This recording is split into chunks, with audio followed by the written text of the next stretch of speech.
When I cook for my family, I'm all about what's easiest and healthiest. So this is my go-to double portion sourdough bread loaf. Stick around if you want to see how I make this soft and fluffy bread. So I fed my starter the morning before and then the night before I baked. So here it is. I did a float test and it is floating, so ready to bake. I always start by combining my starter and my water first and giving that a stir. And then I add my salt and honey and flour. And I did forget the butter, but you're going to see me add it in a minute.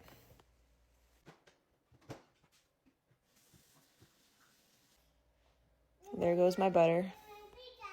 And I'm going to show you the consistency of how you want your bread dough. You want it to be sticky. So look at my hand.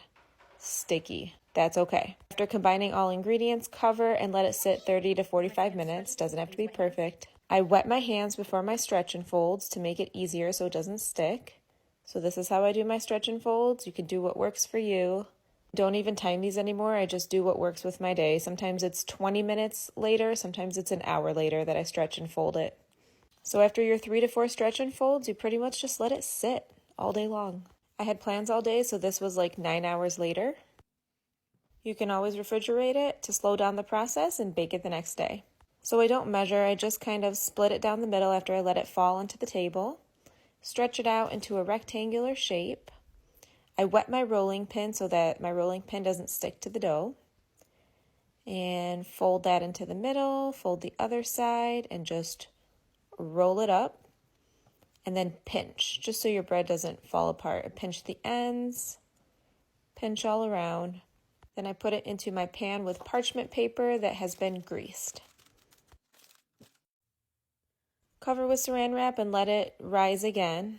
Again, here I've waited 30 minutes, I've waited 2 hours. Do what works for you. I flour the top, and then I usually just score it once down the middle. I don't do any fancy scoring. But don't skip this next step. So I grabbed some filtered water and put it in my hands. I did this twice, and I just kind of spread it all over, just so the top doesn't burn as it cooks. I set my oven to 450, then I lower it to 400 right when I put them in, and this is the final look. Look at how it comes out with this parchment paper. Boom. I just pulled it out of the pan. I have struggled to get my bread out of the pan. No more. No more.